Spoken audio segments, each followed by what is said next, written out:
Сәлеметсіздер ме, құрметті тіл білімі YouTube арнасының оқырмандары. Бүгін біз қазақ тілі пәнінен жоғары оқу орындарына түсушілерге арналған тест тапсырмалары мен жауаптарын қарастыратын боламыз, яғни талапкерлерге арналған.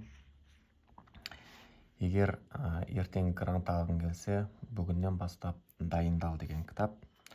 Мұнда ең толық сұрақтар тізімі еш жерден табылмайды, сондықтан сіздерге арнайы YouTube арнаға түсірейін деп отырмын.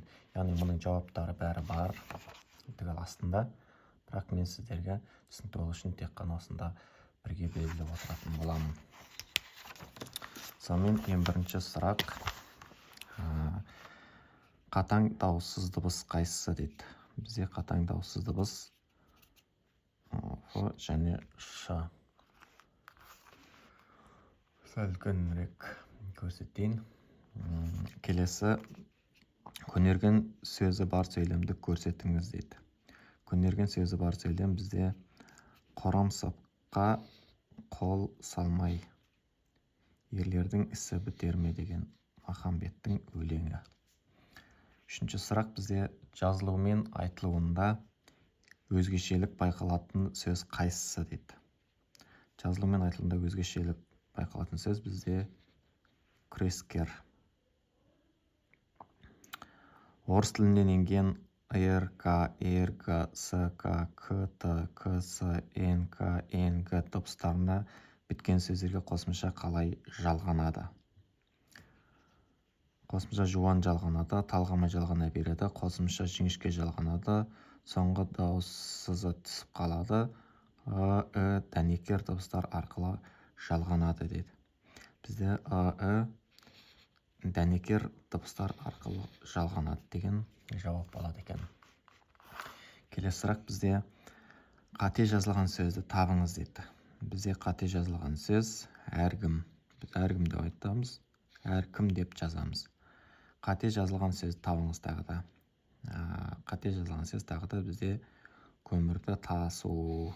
Мына жерде бізде көмірді тасу деген сөз ғой. Мына жерде бізде түсіп қалады. Мысалы, сары арқа деген сияқты сөз ғой. Мысалы, сары арқа деп жазамыз.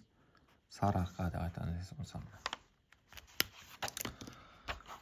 келесі жетінші тапсырма: орфографиялық нормаға сай жазылған түрін көрсетіңіз дейді. Орфографиялық нормаға сай жазылған бізде құттықтау, яғни дұрыс жазылғанын айтып тұр. Сегізінші: сөздің орфографиялық нормаға сай жазылған түрін көрсетіңіз. Сегізде бізде А болады. Дүниеқор.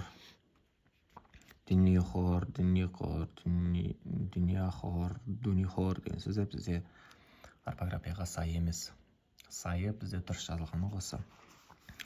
Тоғызыншы сұрақ: дұрыс жазылмаған сөзді табыңыз дейді. Дұрыс жазылмаған бізде сыйлық. Сыйлық деп тұр. 10-ші тапсырма: дұрыс жазылмаған сөзді табыңыз тағы да. 10-ші тапсырмада қарасақ, ол бізде тағы да ілестіру дұрыс жазылған жақ. Ілгіш, рахмет, лашық, көкек деген сөздер бізде дұрыс жазылған. Тағы да дұрыс жазылмаған сөзді көрсетіңіз дейді. 11-ші тапсырма. 11-ші тапсырмада бізде жинақтау деген сөз дұрыс жазылмаған. Орфографиялық нормаға сай жазылған сөзді табыңыз. 12-ші сұрақ бізде бейуақ болады. Орфографиялық нормаға сай және дұрыс жазылған сөз, бейуақ.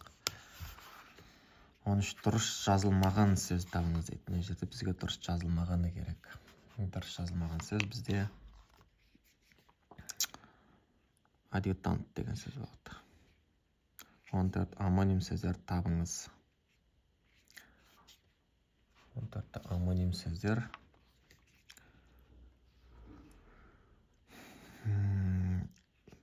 алма, өзіңе керегі жоқ затты алма деген амоним болады. Амоним сөздер. 15-ші тапсырма бізде қабыса байланысқан сөз тіркесін табыңыз дейді. Жуынды жаз өтті.